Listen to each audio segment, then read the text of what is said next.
Chapter 3. Make a table. A table is a good tool to organize and display data and its characteristics. It helps you to quickly record the data, locate the data, spot missing data, and discover pattern. Although organized list, which we learned in Chapter 2, is also used to list data, it is more for keeping track of counts. It's for enumeration, for counting. Whereas the table is mainly for displaying data to show the characteristics and relationship. A table can help us to quickly identify some pattern.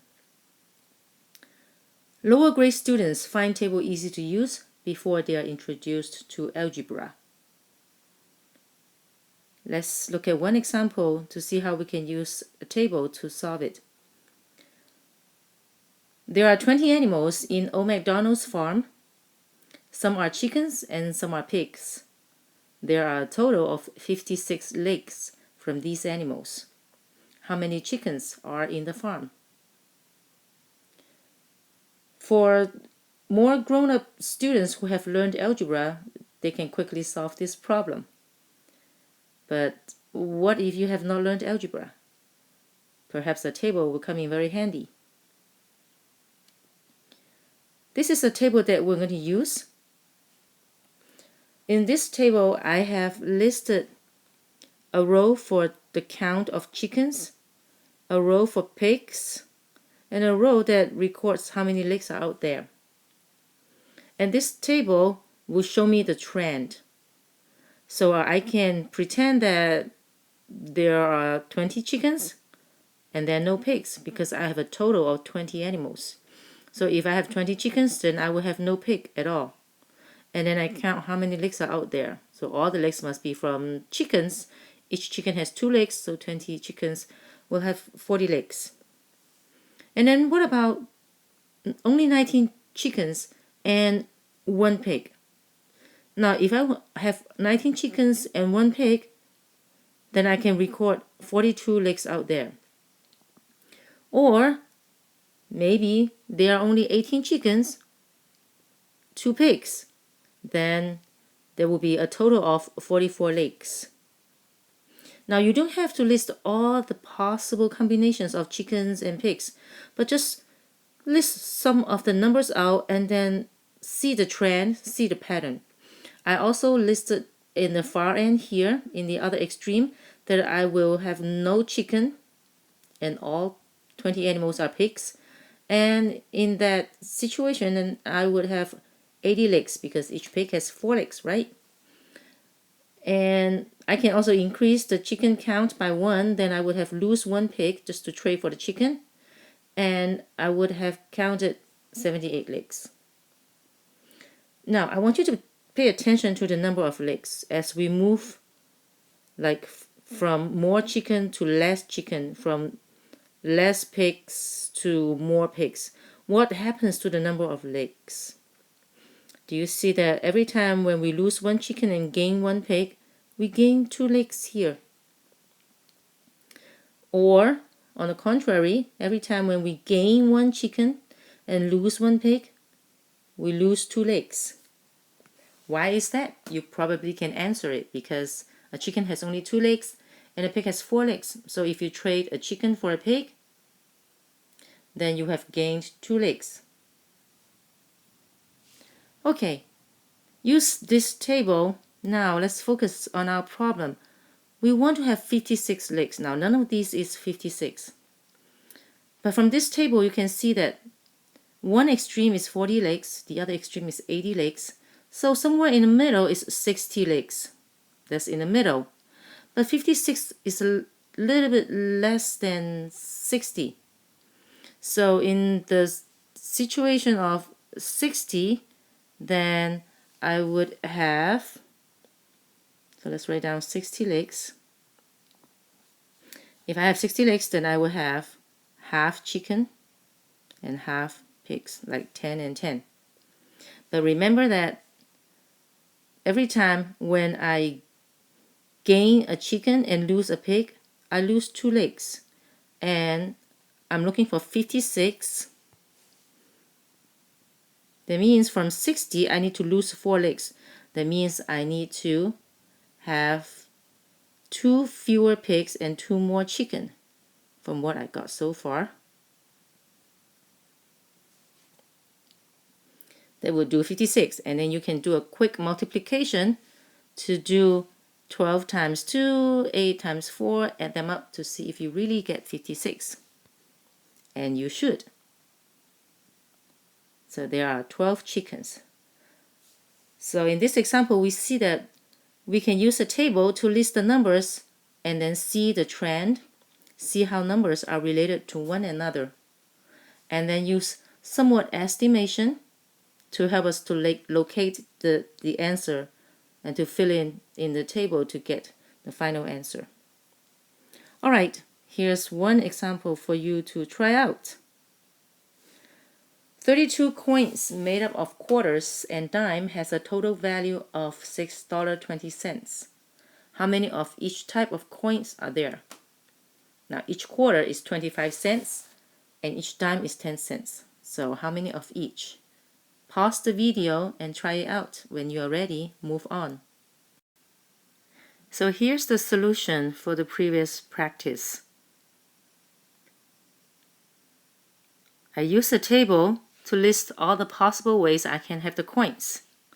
So in one end, I can have all quarters and no dime, and then I would lose 1 quarter and gain 1 dime each time, and then going from left to right.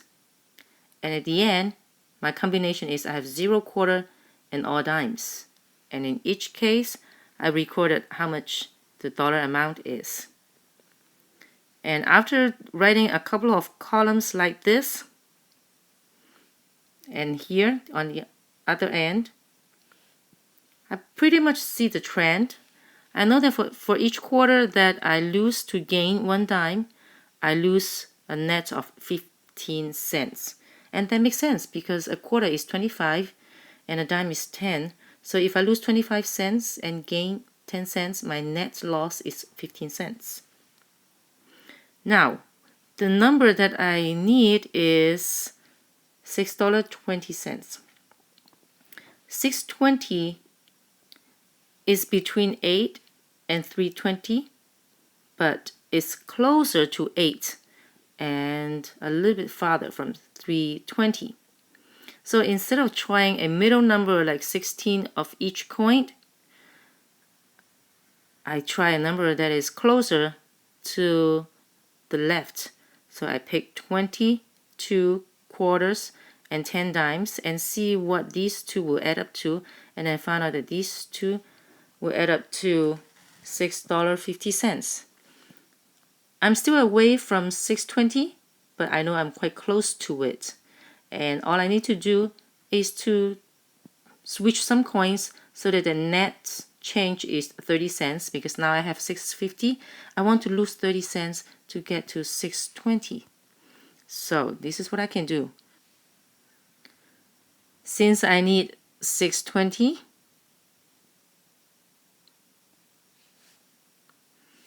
I need to lose 2 quarters, so I would have 20 quarters, and then I would gain 2 dimes, so I would have 12 dimes. Then I should get $6.20. And I can quickly add up the value.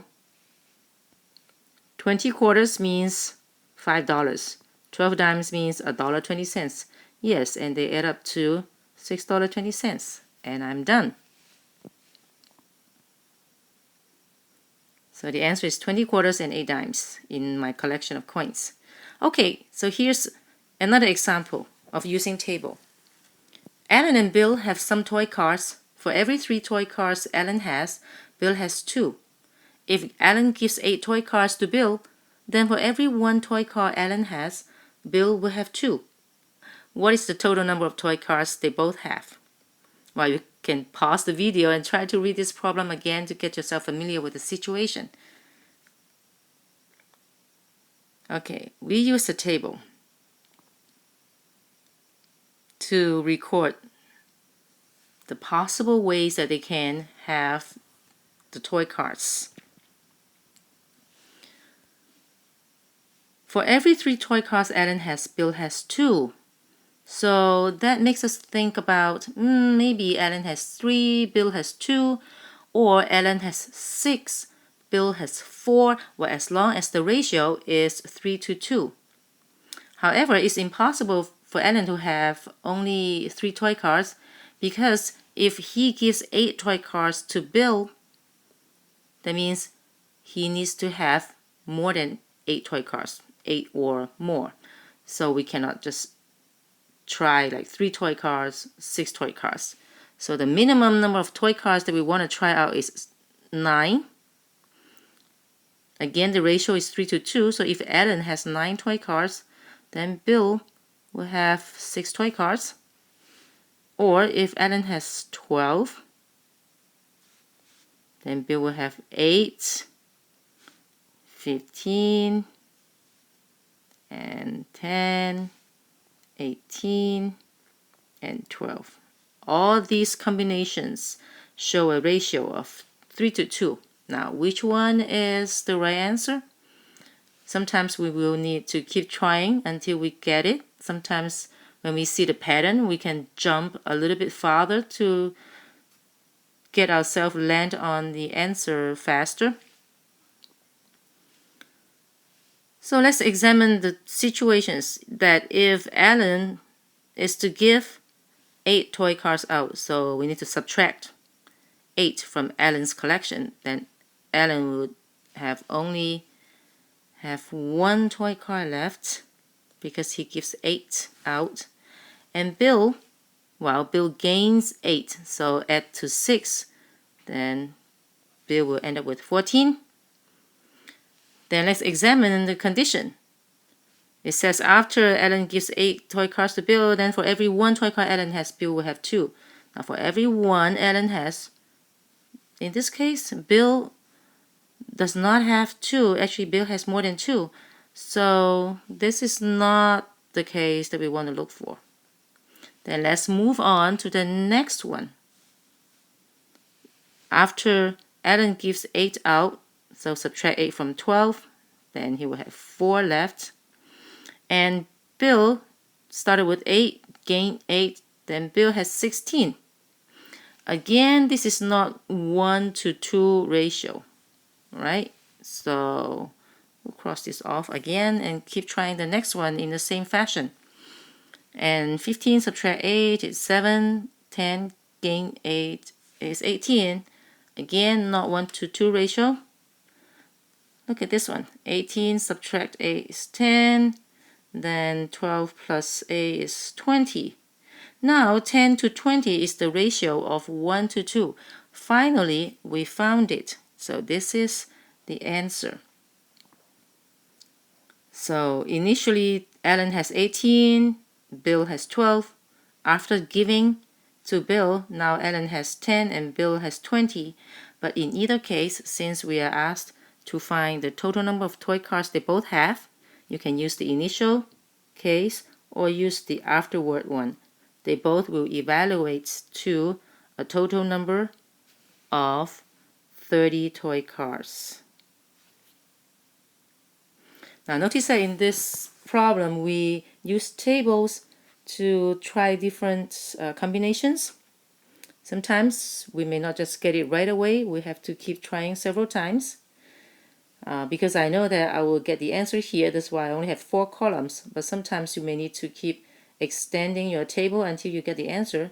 But you can also look at the trend, like from here to here. Okay, you see the ratio. The first one is 1 to 14, which is a very, very small ratio. Then we have 4 to 16. This is close to 1/4. Then 7 to 18. Now this is a little bit more than 1/3. So you see how we change the ratio over when we change the numbers in the beginning case. So we know that we're going in the right direction. Sometimes if you see the number is so far away from what you're looking for, you can jump a couple of columns and just try some other numbers to get you land on the answer faster. Okay, here's another practice for you to try. Pause the video, and when you are done, you can resume it. So here's the solution for practice 2. The pages of a storybook is numbered from 1 to 100. What is the sum of all the digits used in numbering the pages? For example, for page 45, the digits are 4 and 5. So you are adding the digits of all the page numbers. So page 1 is 1, page 2 is 2, page 10 is 1 and 0, page 45 is 4 and 5, and so on. So you're adding all the digits up. So what is the sum of all the digits? Well, at first glance, it sounds so complicated, but perhaps we can use a table to help us keep things organized and see the pattern. That's the most important thing, is to see the pattern. Okay, so in my table, I have 2 columns. I have page numbers and the digit sum. So let's look at the page numbers, a group by another group. The first group that I look at is the first 10 pages, pages 0 to 9. And I can find out the digit sum is 45. You add up 0 to 9, you get 45. I'll explain my expression in a second. It looks kind of weird, but I'm looking at the pattern right now. So in my second group of the pages, I am looking at pages 10 to 19. And if I add up all the digits from 10 to 19, I see something interesting, because all these digits, all these numbers begin with 1, so I have an extra 1 as my digit in each page. So I need to add 10 ones because of the 10, 11, because of the 10th place is a 1, so I need to add 10 ones on top of my 0 to 9, which is 45. So I have a total of 55 as the digit sum in this group of pages. And then I continue to move on. Now I consider pages 20 to 29. Again, from page 0 to 9, like the digits 0 to 9, I always get 45. But now for each page, I have an extra 2. And there are 10 such pages. So I'm going to do 10 times 2 and add to 45, and I get 65.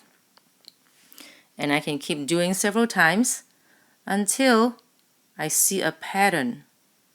Do you see a pattern here?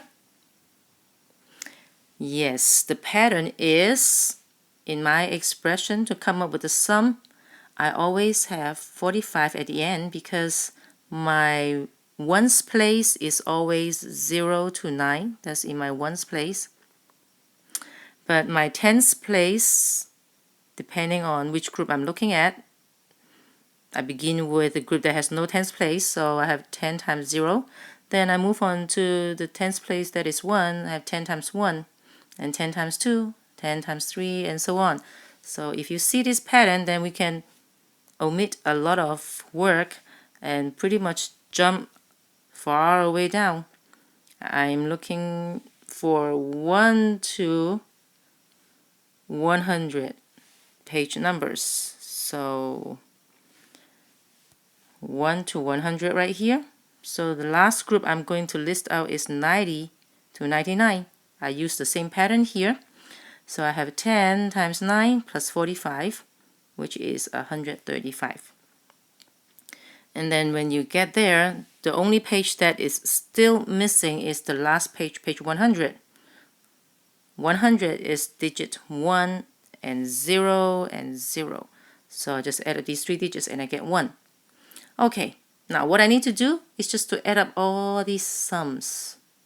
45, 55, all the way to 135, and add 1 more to it. That will be the answer to this problem. And I come up with this expression. Now, so I need to add 45, 55, all the way to 135 and add 1. And actually, I noticed something very interesting, because 45, 55, they increase by 10 for each number, right? And I noticed that if I group the first one and the last one, I get 180. I group the second one, and second to the last one, I also get 180. This is actually a very classical way of adding sums like that, adding numbers like that, but I will use another lesson to talk about that. So once you notice that, so let's find out how many pairs of sums we have here. From 45 to 35, that's one pair. Actually, from 4 to 13, there are 10 numbers.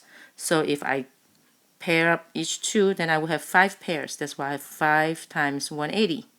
But don't forget this one. So add them all together, I get 901. Here is the homework. Now, although there are many ways to solve a problem, you are highly encouraged to use what you have learned today, which is making a table to solve the problems. Now, some problems, there are other ways to solve them if you know higher level of math, but if not, a table is a good choice for these problems. When you are ready, you can move on to the next page to look for the solution. So now please pause.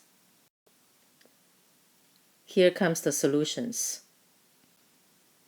Okay, if 2 dice are rolled and you are to guess the sum of the 2 numbers shown, what is the sum that you want to guess so that you have the highest chance of guessing it right? And I use a table to display the possible numbers and their sum. And this table will have the numbers that can come from the first die and also the numbers that can come from the second die. And I add up the 2 numbers to get the sum. Like if the first die is 1, the second die is 1, then the sum is 2. If the first die is 4, the second die is 3, then the sum is 7. Now, after I populate this table, I notice some very interesting pattern here. You pretty much see the numbers go in diagonal.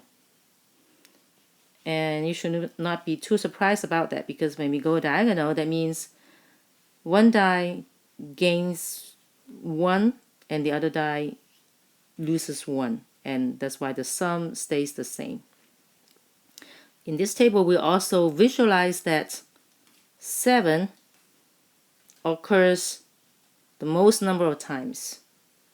And because of that, if you guess 7 is the sum of the 2 numbers, you have the highest chance of getting it right. In this second problem, we are dealing with a sequence. A sequence is an ordered list of numbers that each number can differ from the previous one by the same amount. So in this problem, Vicky starts a sequence from number n and keeps adding the same number d to generate the next number in the sequence. What we are given is her second number is 9 and her fifth is 21. And we are asked to find the 500th number in the sequence. Now, of course, you are not to write the numbers like from the first one all the way to the 500th one, because this will just take forever. We can use a table to help us. This table will help me find the pattern in the sequence. So in this table, I'm going to determine the difference between each adjacent numbers. And I also want to determine the 0th number. And the 0th number is quite useful, which I will explain in a second. I can use this 0 number to determine the 500th number. So in my table, I have the position of the sequence, the 0th position, first position, and so on. Now usually we start the sequence with the first member. I'll explain why I have this 0th one, because I found out it's quite helpful and handy. Okay, and then in my second row of the table, I list the numbers. What I'm given is the second number. Oops. The second number is 9. The fifth number is 21. Now from these two numbers, I need to determine the difference between each adjacent number. From the second to the fifth, I'm having 3 jumps. 1 jump, 2 jumps, 3 jumps. In 3 jumps, the difference is the difference between 9 and 21, which is 12. So each jump has the difference of 4. So I figure out these two numbers. But actually what I want to find out more is my first number. So I can go backward by subtracting 4. And as I said, I wanted to find my 0th number, which is 1. Now why do I want to find this number? Because that can be very useful for me to find whichever member in this sequence. So continue to move forward. I found out the difference D is 4, the starting number N is 5, the 0th number is 1. Now, make some observation here. The first number, 5, is from the 0th number add 4. Right? First number is 0th number plus 1 difference. So it's 1, this is the 0th number, and 1 difference, which is 4. So it's that, which is 5. And I also observed that the second number is the 0th number add 4, add another 4. So it's 1 plus 2 difference, 2 times 4. And I continue to list a few more. And then I see this pattern. So if I want to do the 500th number, I use the same pattern. I start with the 0th number. That's why I want to start with this one. I'm looking for the 500th one. So I will just add 500 difference. So it's 1 plus 500 times 4. The answer is 2001. Here's the solution to the last problem. Again, there could be more than one way to solve it. If this way is different from yours, yours may be fine too. I use a table to test different number of people and the bill amount. So since we don't know how many people are in the group, I listed a couple of possible ways. So I could have 1 person in the group or 2 people and all the way to 8. And then for each possible number of people in the group, I also examine the bill amount. And this is what I got for the table. So what is the bill if each person pays $8? If there's only 1 person, and the bill will be quite interesting because that person pays $8 and then we have $11 too much. That means the bill must be a negative number. That's why I cross it off. And if we have 2 people, then it started to make sense a little bit. 2 people each pays $8. And so they would have paid 16 in total, but then I have $11 extra. That means the bill must be $5. And using 2 people again, if they each pay only $6, that means we only collected $12. And it says they would be $5 short. That means the bill must be 17. Now these $2 amounts don't match. One says the bill amount is $5, the other says the bill is 17. They don't match. So we try another one. Try for 3 people using the same way to test it out. And eventually we will get to the right answer. But do we have to try that many times? We can make some observations here. So the difference between these 2 bills is $12, 10, and 8, 6. Do you see the trend? So maybe knowing that we want those 2 bills to be the same, so perhaps we can jump a couple of them. If we see that each time the bill difference is narrowed down by $2, we can perhaps use that information to jump to the answer pretty fast. Well, I hope you learned something interesting today and can help you to solve some problems down the road. Please do not forget to watch my other videos in problem solving. Goodbye.